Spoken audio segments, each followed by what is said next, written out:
Years ago, a little boy came to his mother while she was working in her garden and said, "Mama, do butterflies make butter?" That simple question inspired Brandall Laughlin to write a book in honor of her son, borrowing the title from his innocent question. And Brandall joins me this morning to tell us all about the metamorphosis behind her children's book, Do Butterflies Make Butter? Good morning to you. Hi, thank you for having me. Oh my gosh, so glad to have you here. Okay, so can you take me back to the day when your son Walker asked you that precious question, do butterflies make butter? Which is honestly a very good question. It was one I had never thought of. Yeah.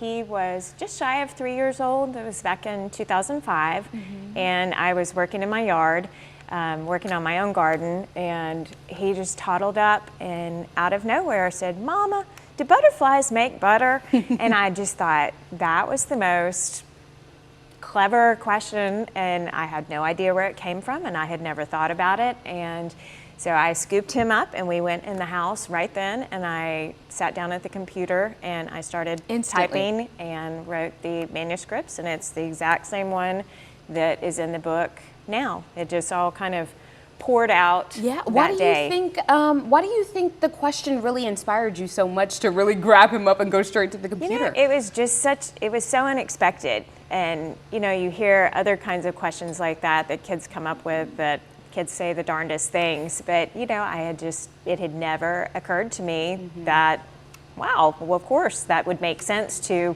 a child to think, well, butterflies, you know, how are they connected? So it just, I don't know. It just absolutely poured Just out like a that butterfly. day. And Yes, indeed. Yes, indeed. Well, sadly, you lost Walker in a tragic accident. So I would love if you could share a little bit of that story and just how old he was and who he was at that time, and you know, what his heart was like, and just your outlook on him as a mama.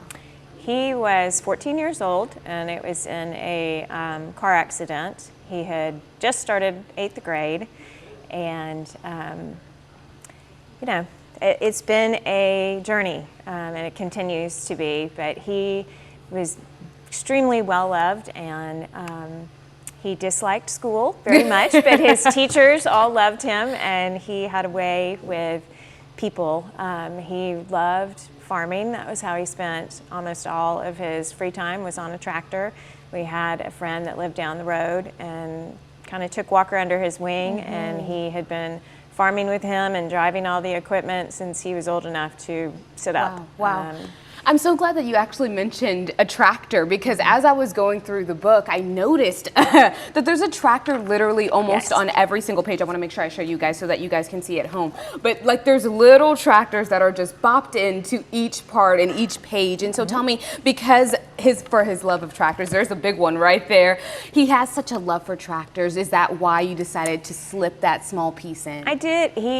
Well, growing up, I always loved the book Goodnight Moon, because there's a little white mouse that you know, we always would sit and read and look for the mouse. And so I wanted to have some interactive elements in the book, and I certainly wanted to honor him since he inspired the book, and then just bring a little piece of his life into it from, you know, when he was a little bit older. But it's been great because I've gone and read in a lot of schools, and that interactive element has been terrific because, you know, I take volunteers from students, and they're so excited to come up and find Walker's tractor. Yes. But it's great because the book has several different kind of personal things that I have stuck in there. Besides the tractors, there's I've got his name on one of the storefronts in one of the pages. Wow. His birth date is the address. So he's all up and through this book. He is all in the building. This is a true honoring it's just, to him. I wanted to, you know, and there's lots of details that most people wouldn't know anything about. I mean, this little picture right there, that's a place that I love to travel to. And so I wanted to incorporate that. So there's just lots of little personal details in there, but the tractor's the main one. You know, I can only imagine as a mama just how difficult it is for you to retell this story, especially on TV, but on top of that, to go through the trials and tribulations when the doors close at home, right? And you have to face this and realize that it's a hard truth of what you're going through right now, and I can only imagine how difficult it is. But the fact that you basically, in butterfly terms, gone through a metamorphosis or taken this situation and metamorphosized it into a fabulous book where he is shown just all throughout it. I mean, incredible job to you, and you're still a wonderful mama even after. And so I thank you so much for being vulnerable this morning and sharing with us this incredible book. Tell us where can people find it if they want to read it to their kids? It is available on Amazon, Barnes & Noble. You can get it at all major retailers. There's a website, Do Butterflies Make Butter? You can order it through there. You can call me if you need to, and I'll be happy to deliver a book. But yeah. Very good. Brandall, thank you so much for being here. And like I said, thank you so much for taking the time this morning to be vulnerable with us. I appreciate it. And It's share great your to be son. here. Yes, thank you so indeed. much.